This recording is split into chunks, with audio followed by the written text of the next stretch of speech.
Saludos. Lo siguiente es una interpretación o traducción de un mensaje o sermón predicado por el hermano pastor David Killing el 12 de diciembre de 2021.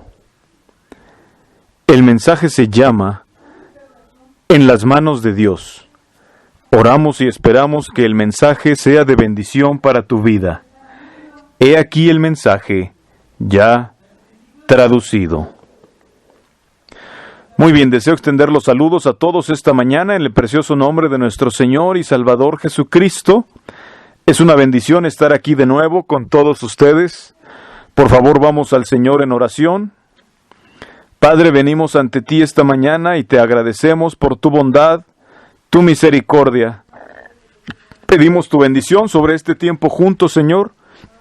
Pedimos que nos llenes de tu Espíritu Santo, que nos dé sabiduría y que ella nos guíe a lo que tú quieres que conozcamos y que entendamos, Señor. Ayúdanos a aplicar eso a nuestros corazones y ayúdanos a serte fieles y a dar gloria a ti, Señor. En el precioso nombre de Jesús. Amén.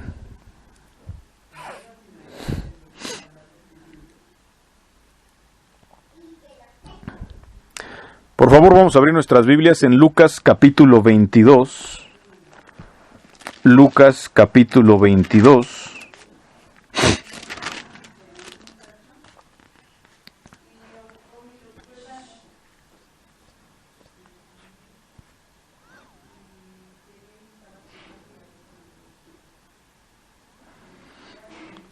Y quiero esta mañana echar nuevamente un vistazo un poquito a la vida de nuestro Señor Jesús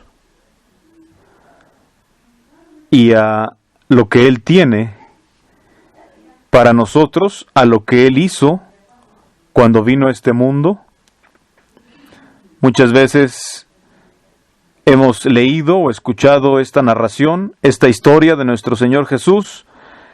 Se convierte muchas veces en algo que escuchamos y que hemos escuchado toda nuestra vida, algo rutinario, monótono y seco, pero quiero sencillamente que primero recordemos, ¿verdad?, esto, y que pensemos en ello, en esta historia, de tal manera que permanezca en nuestras mentes, en nuestros pensamientos, en nuestro corazón, lo que Cristo ha hecho por nosotros. A veces quedamos atrapados, ¿verdad?, como comentaban los jóvenes, hablando de la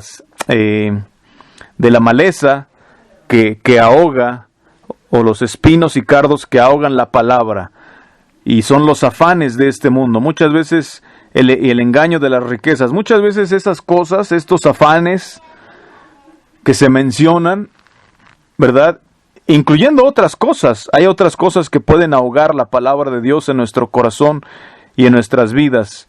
Incluso la religión misma o nuestras propias ideas a veces pueden ahogar la vida cristiana. Hay que recordar que el corazón, el centro, el espíritu de todo esto es Cristo y la vida de Cristo y cómo Él vino a este mundo. Y que sin Él y separados de Él no hay salvación, no hay esperanza. Y lo único que hay es oscuridad y tinieblas. Pero con Él, incluso esta vida difícil puede llegar a ser una bendición. Quiero ir al versículo 39 del capítulo 22, dice así: Y saliendo se fue como solía al monte de los olivos, y sus discípulos también le siguieron. Cuando llegó a aquel lugar, les dijo: Orad que no entréis en tentación. Quiero detenerme aquí un poquito nada más antes de continuar. Esto, recordemos, es casi ya al final de la vida de Jesús. Él ya sabía que lo que iba a suceder.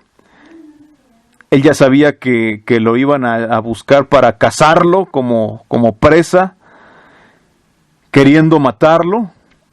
Y él ya sabía que aquí se estaba cerrando un capítulo, una escena, ¿verdad?, que ya estaba por terminar. Y es fácil imaginar a cualquier otra persona quizás huyendo, corriendo, quizás tratando de adelantarse a la multitud que venía por él, o quizás tratando de atacar a esa multitud, ¿verdad? Tal como vemos, o esa es la imagen que quizás pensamos, ¿verdad? De alguien, pues que a quien que está siendo buscado para matarlo, ¿verdad? Ya por años, ¿verdad? Y Jesús lo tenía todo bajo control, de hecho, y él sabía que esto iba a suceder. Los discípulos que estaban con él tenían temor, ¿verdad? Y esperaban que su Salvador en ese momento, como el Mesías político que esperaban, sacara una espada y destruyera, ¿verdad? O quizás a través de algún milagro, destruyera a todos sus enemigos. Y sin embargo, no. En vez de eso, llega esta noche, llega a este lugar, y más bien tienen que estar escondidos, allí, orando escondidos. Y él les da este consejo: oren que no entren en tentación. Verso 41. Y él se apartó de ellos a distancia como de un tiro de piedra, y puesto de rodillas oró diciendo: Padre, si quieres, pasa de mí esta copa, pero no se haga mi voluntad, sino la tuya. Muy a menudo he predicado de este pasaje y lo he utilizado para predicar el Evangelio y también para animar hermanos, porque aquí vemos a Cristo mismo, en sintonía con el Padre, rindiéndose a la voluntad del Padre, cediendo su voluntad, sujetándose, obedeciendo. De corazón está orando para poder ponerse en armonía con el Padre y alinear su voluntad a la del Padre. Y está diciendo: Padre, lo que voy a enfrentar, ¿verdad? Ni siquiera me lo puedo imaginar, la profundidad y lo horrible de lo que voy a enfrentar. Quizás lo veo por la superficie, quizás me lo imagino, pero imagínate, ponte en el lugar de Jesús, que mañana tú supieras que mañana van a venir por ti y que te van a colgar en una cruz y te van a matar, te van a hacer sufrir, te van a meter a vergüenzas. Yo estoy seguro que esto te provocaría cierto grado de ansiedad, ¿verdad? Escuchamos de cosas y a veces tenemos temor de cosas que han de venir, de lo que va a hacer el gobierno o de lo que va a hacer, de lo que nos quieren obligar a hacer. Nos da nervios, nos da temor, ¿verdad? Con lo que está pasando en el mundo. Sin embargo, lo que él iba a enfrentar es mucho más fuerte. Y aquí en estas tentaciones es donde entra este ejemplo, ¿verdad? Él nos enseñó cómo orar y aquí es donde entra este consejo: orad que no entréis en tentación. Y entonces él ora y dice: Padre, si quieres, pasa de mí esta copa, pero no se haga mi voluntad, sino la tuya. Aquí es donde Jesús, nuestro Señor, ganó la batalla. No fue cuando empezaron a clavar los clavos en sus manos, no fue cuando lo estaban golpeando, no fue cuando le pusieron la corona de espinas sobre su cabeza, no fue cuando lo azotaron con el látigo de 9 colas, no fue cuando le golpeaban con una caña que ganó la batalla. Él ya había ganado la batalla incluso antes de comenzar, porque la verdadera batalla era en el corazón. Cuando dice: Padre, si es posible que puedas quitarme esta copa, si hay manera en que no tenga que enfrentar esto, que así sea. Y siempre lo he dicho, aquí es donde se encuentra la salvación para todos. Leemos la Biblia, ¿verdad? Y dice la Biblia muy claramente que es por la palabra que somos convertidos, ¿verdad? La palabra es la que convierte el alma, y dice en Pedro que somos renacidos. Y muchos dicen: bueno, pues la palabra de cómo Jesús murió y resucitó, bueno, eso es parte de la palabra, pero la palabra realmente es una espada de 2 filos que corta. Y dice la Biblia que aún para dividir el alma y el espíritu y las coyunturas y los tuétanos y discernir los pensamientos y las intenciones del corazón, es decir, la palabra de Dios lo que busca es llevarte a un lugar de si vas a rendirle tu voluntad a Dios o vas a vivir para ti mismo. El verdadero arrepentimiento se trata de esto. El verdadero arrepentimiento no solo se trata de pedir que Jesús sea tu Salvador y tu Señor, o que entre a tu corazón. El verdadero arrepentimiento no solo se trata de dejar atrás tus pecados y tu maldad que has hecho, porque te das cuenta de las consecuencias. El verdadero arrepentimiento es cuando tu voluntad viene frente a frente con la voluntad de Dios, se enfrentan porque están opuestas, están contrarias, y tú escoges, tú decides deliberada y voluntariamente, dices, Padre, está bien, no sea lo que yo quiero, sino lo que tú. Cuando hay esa decisión de corazón, ahí es cuando la chispa divina puede nacer dentro de ti, ¿verdad? Y esa concepción de la eternidad comienza en el corazón de una persona. Cuando tu voluntad se ve confrontada con la voluntad de Dios, ¿verdad? Y yo creo que de todas las enseñanzas y narraciones de Jesús, este me parece una de las más gloriosas. Que Él, siendo el Hijo de Dios, con su ejemplo, ¿verdad?, nos mostrara esto. Muchas de las cosas que enseñó, ¿verdad?, pensamos, por ejemplo, en las bienaventuranzas, en las enseñanzas del Sermón del Monte, o de Lucas, o de Juan. Muchas cosas que Él nos enseñó muy hermosas acerca de cómo vencer este mundo. Pero muchas de esas áreas, o al menos varias, o algunas, diría varias, a veces son difíciles para nosotros, o van en contra de nuestra voluntad, o de nuestra naturaleza, de nuestros deseos, de lo que queremos. Y muchas veces, la razón por la que a la gente le cuesta trabajo obedecer estas cosas, es porque realmente no las quieren hacer. ¿Y por qué? Porque eso costaría. Y sin embargo Jesús puso este ejemplo la noche anterior. Él enfrentó el Getsemaní y la cruz, incluso antes de ir a la misma cruz. Sin mencionar los tormentos que él atravesó, ¿verdad? Sin mencionar los tormentos de los azotes, los escupitajos, los golpes, las burlas, los clavos, la corona de espinas, las bofetadas. Sin mencionar todo eso, que es horrible, Él cargó con el peso del pecado.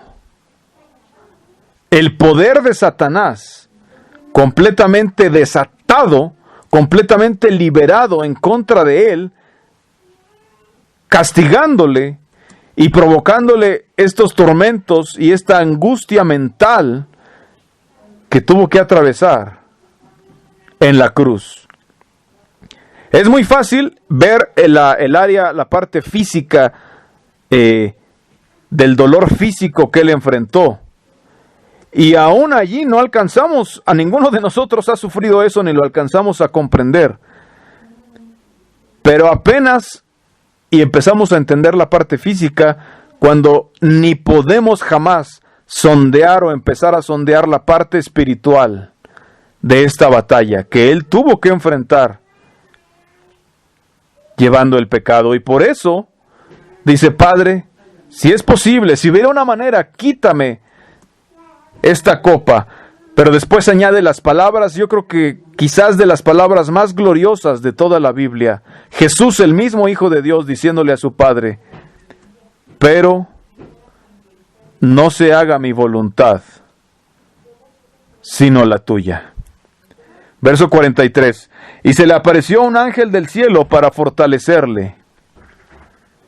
¿Saben?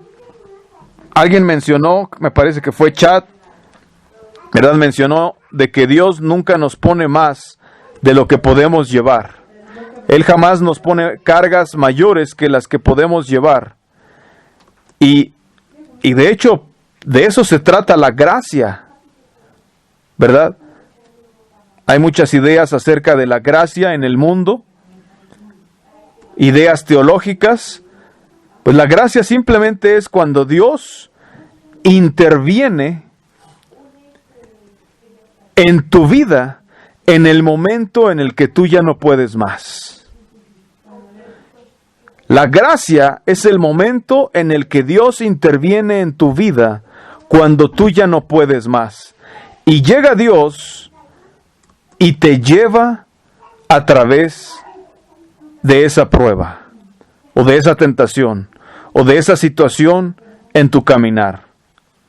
La gracia no solo es algo pequeño y trivial, de que Dios tiene misericordia inmerecida de nosotros, sí, es parte, pero la verdadera gracia es cuando tú ya has hecho todo lo que podías haber hecho, y aún así estás dispuesto a avanzar más con Dios. Aún así estás dispuesto a decir, no se haga mi voluntad sino la tuya. La gracia es cuando estás golpeado y sientes que ya no tienes ni una onza más de fuerza. Perdón, cuando piensas o sientes que ya no tienes ni un gramo de fuerza en ti. Cuando ya no puedes casi ni arrastrarte, pero aún así Dios te da la fuerza para que tú decidas, si tú decides también, rendirte y decir, Señor, no puedo. Siento que no puedo hacer esto, he avanzado tan lejos como puedo. No puedo dar un paso más. Pero no sea mi voluntad, sino la tuya. Allí es donde llega la gracia. Allí es donde este ángel es enviado para fortalecernos, como fue con Jesús. Verso 44, y estando en agonía oraba más intensamente, y era su sudor como grandes gotas de sangre que caían hasta la tierra. Esto es una guerra, esta es una batalla que se pelea, en la que Jesús estaba sufriendo, batallando, no solo consigo mismo, sino contra todos los poderes de las tinieblas que venían tentándolo, tratando de que se regresara, de que abandonara la tarea que el Padre le había encomendado. Y en agonía, dice, imagínense, en agonía, oraba más intensamente y era su sudor como grandes gotas de sangre.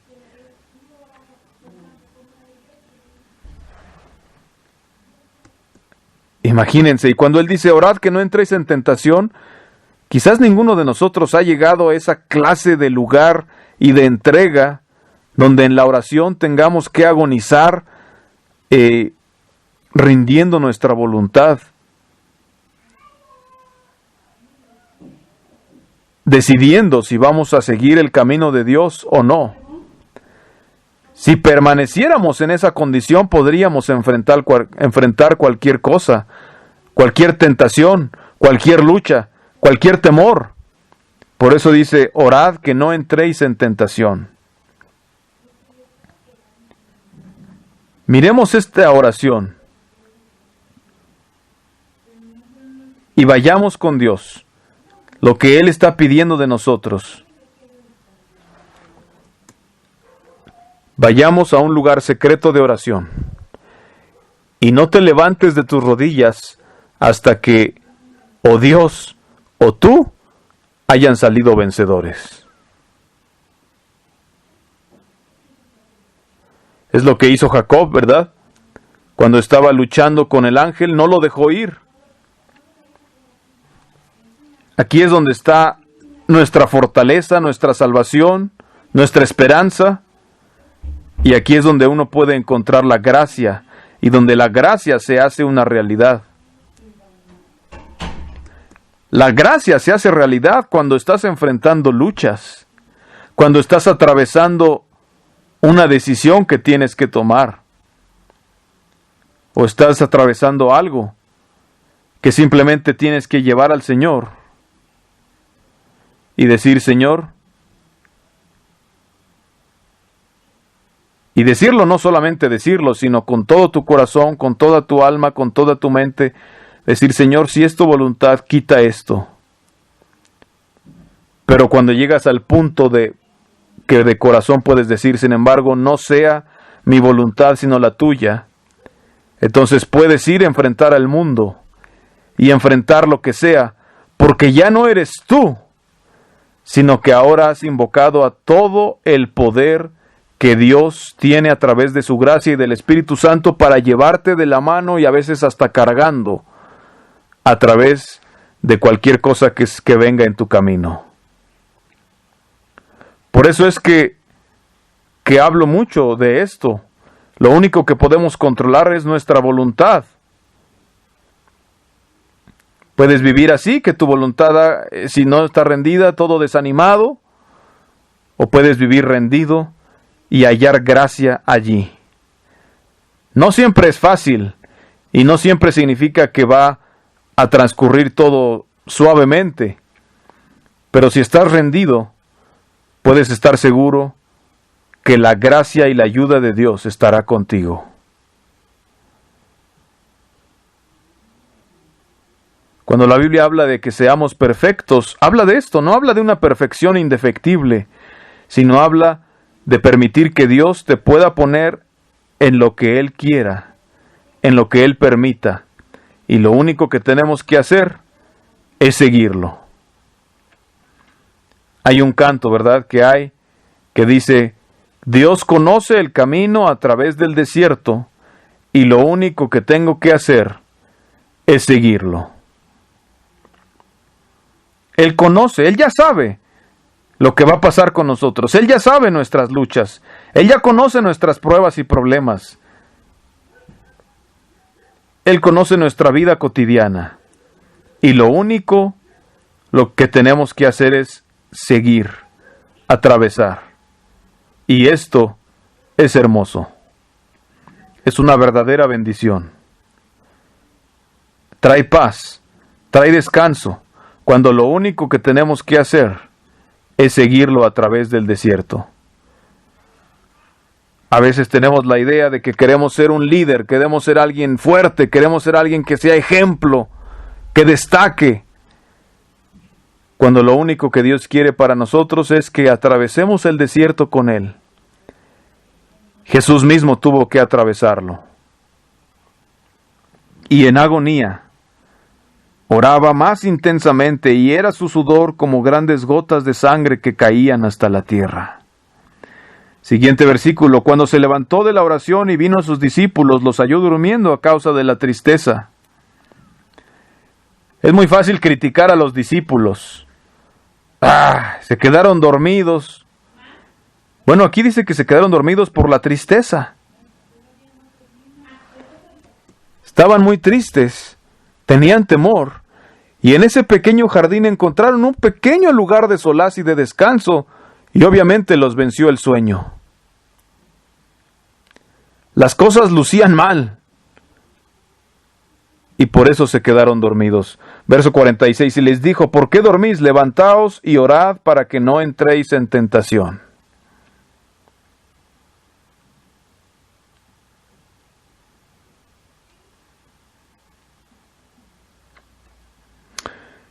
Y la siguiente, ya al amanecer, la siguiente mañana o ya antes del amanecer, lo llevaron a juicio. Voy a leer aquí un poquito en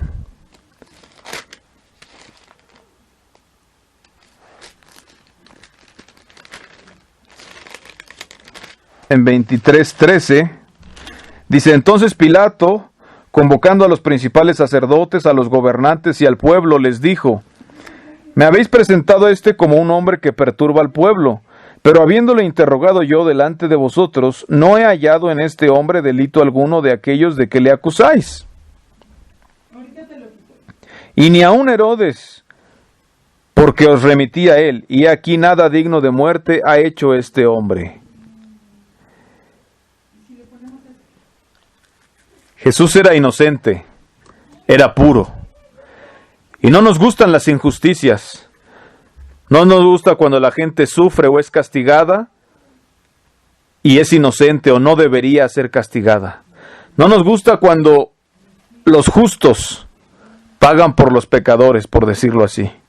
Sin embargo, aquí está Jesús siendo justo, pecador, inocente, perfecto, santo, noble. Y aún así dice Pilato en el verso 16, le soltaré pues después de castigarle. Incluso en ese momento, Pilato todavía lo quiere liberar porque es inocente. Y aunque es inocente, de todas formas, Pilato dice, después de castigarle, o sea, aunque es inocente, lo voy a castigar, nada más para complacerlos. O nada más, no sé por qué. Verso 17, y tenía necesidad de soltarles uno en cada fiesta, mas toda la multitud dio voces a una diciendo, fuera con este y suéltanos a Barrabás. Este había sido echado en la cárcel por sedición en la ciudad y por un homicidio. Les habló otra vez Pilato queriendo soltar a Jesús.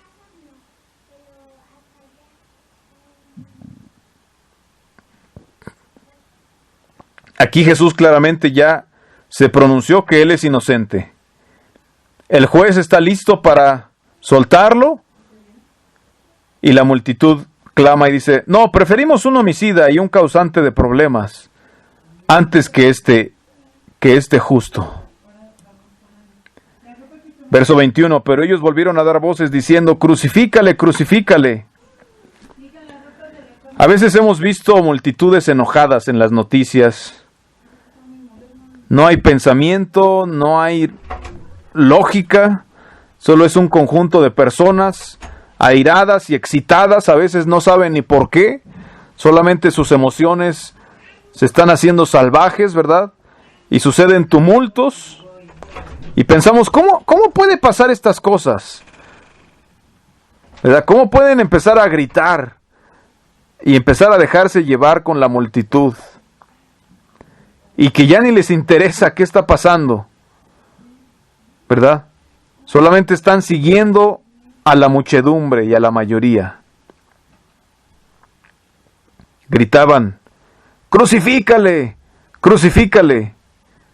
¿Te imaginas estar allí?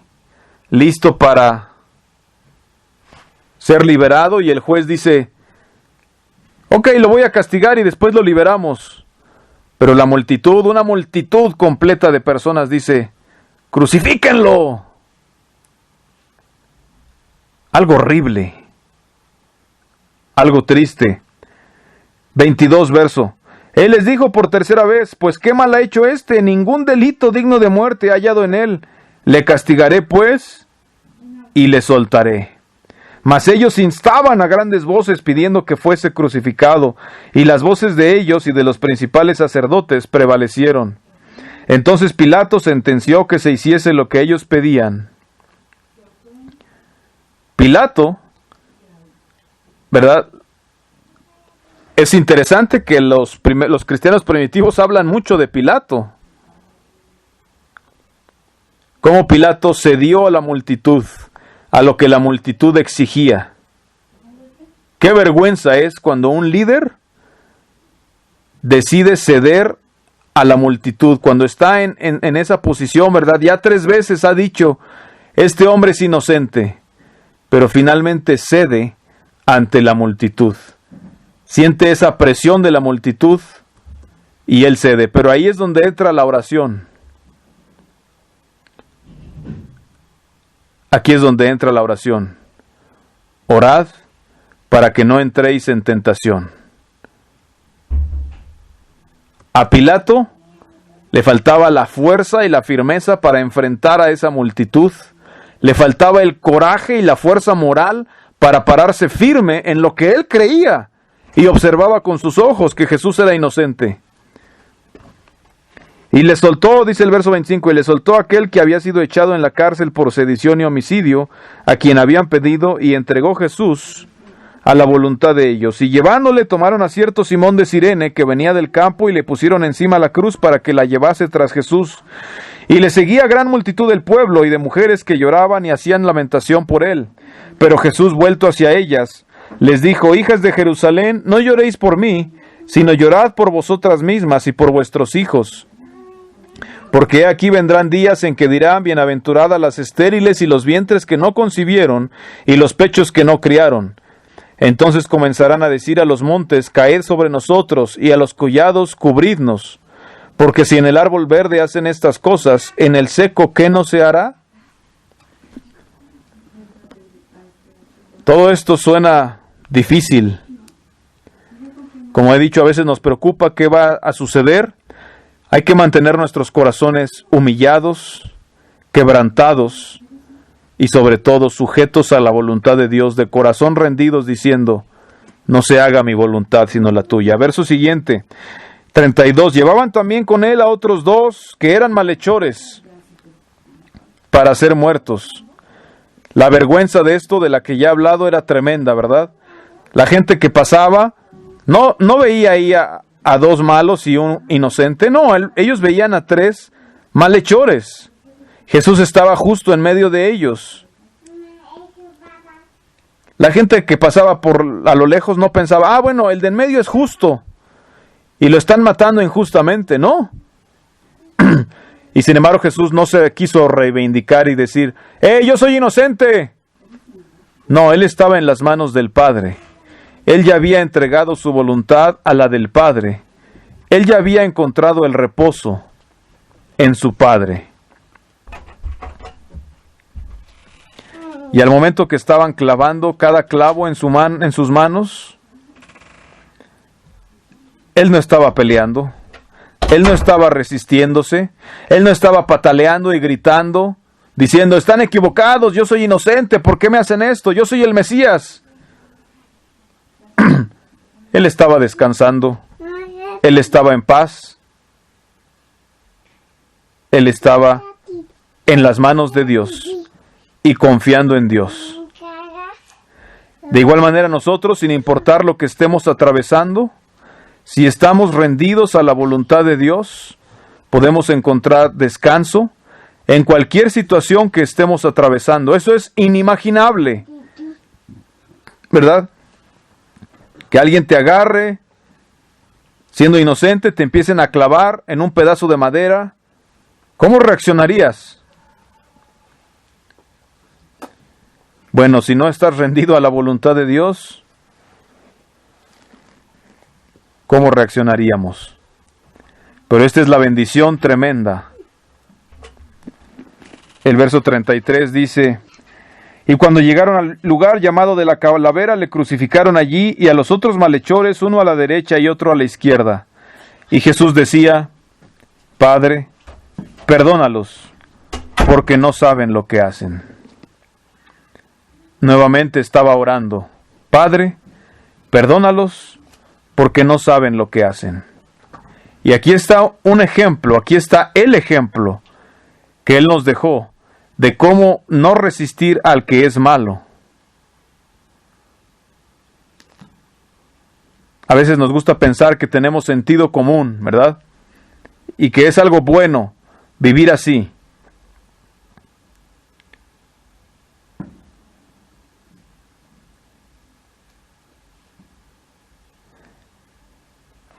Pero así como está el sentido común, también está la voluntad de Dios. No hacía el menor sentido que estuvieran crucificando a Jesús. No tenía el menor sentido. De hecho, por eso dice, Señor, si es posible, pase de mí esta copa, porque no tenía el menor sentido. Pero era la voluntad de Dios, y Él estaba descansando en eso. Entonces, todo esto malo que está sucediendo a nuestro alrededor, que en ese momento le estaba sucediendo a Él y le estaban haciendo, Él pudo tranquilamente decir, Padre, perdónalos, porque no saben lo que hacen. Y repartieron entre sí sus vestidos, echando suertes. Verso siguiente, y el pueblo estaba mirando, y aún los gobernantes se burlaban de Él, diciendo, a otros salvó, sálvese a sí mismo, si este es el Cristo, el escogido de Dios. Los soldados también le escarnecían, acercándose y presentándole vinagre, y diciendo, si tú eres el rey de los judíos, sálvate a ti mismo. Había también sobre él un título escrito con letras griegas, latinas y hebreas, este es el rey de los judíos. Estaba siendo ridiculizado, burlado, colgado entre dos ladrones. El Hijo de Dios soportó todas esas pruebas. ¿Cómo lo hizo Él? ¿Cómo lo hizo? ¿Cómo lo logró? ¿Y cómo lo vamos a lograr tú y yo, el hecho de ser fieles? Pues todo se encuentra en esas pocas palabras que dijo la noche anterior, mientras oraba en agonía, mientras su sudor era como grandes gotas de sangre, diciendo: Padre, no quiero hacer esto, es una copa muy amarga. Padre, si hubiera una manera de salir de esto, que así sea. Pero, sin embargo, no sea mi voluntad, sino la tuya.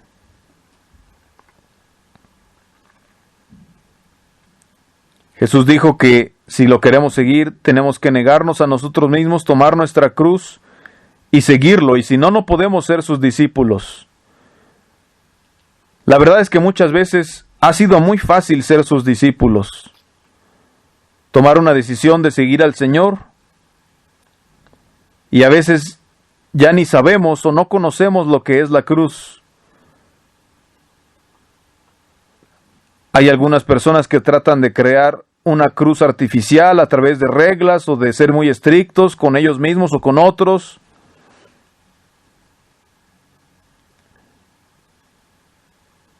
Pero sencillamente es una decisión de seguirlo a Él o no, de rendirle tu voluntad a Él o no.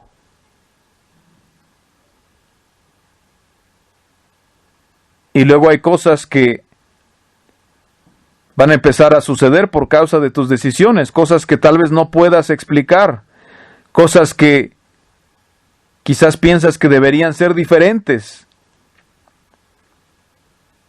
Las cosas a veces de pronto van a empezar a salir mal, la gente va a empezar a cuestionarte, no va a comprenderte, va a darte la espalda a veces.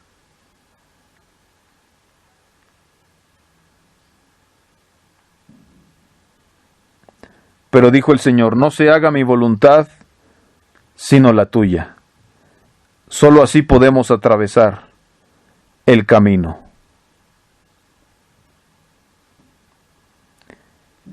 Leemos esta historia, esta narración de nuestro Señor siendo crucificado.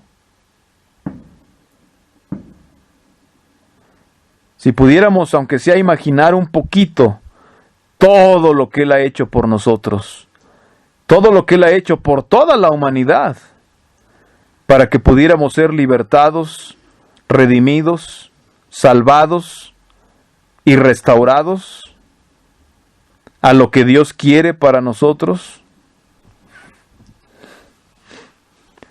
Pienso que nos hace muy bien recordar su ejemplo. Y la próxima vez que pensemos que estemos teniendo problemas o que las cosas van difíciles, recordemos lo que Él ha hecho por nosotros y todo lo que tuvo que sufrir por amor a nosotros para que pudiéramos estar con Él y caminar por este camino. Este es un camino en el cual Él nos ha pedido que lo sigamos.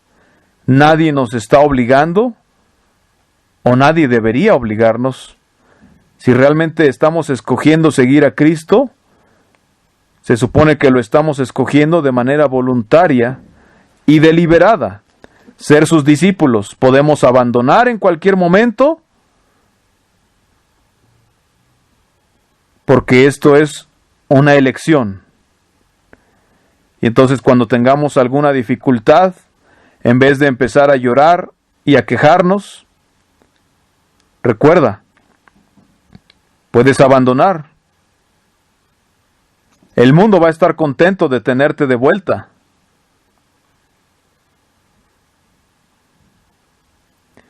Pero Jesús oró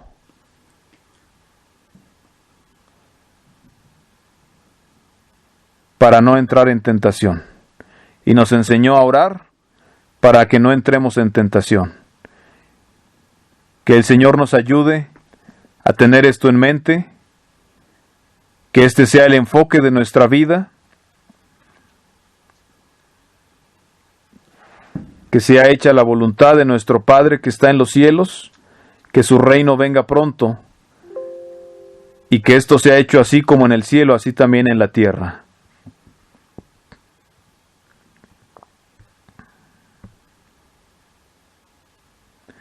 Que Dios les bendiga y que Dios bendiga su palabra.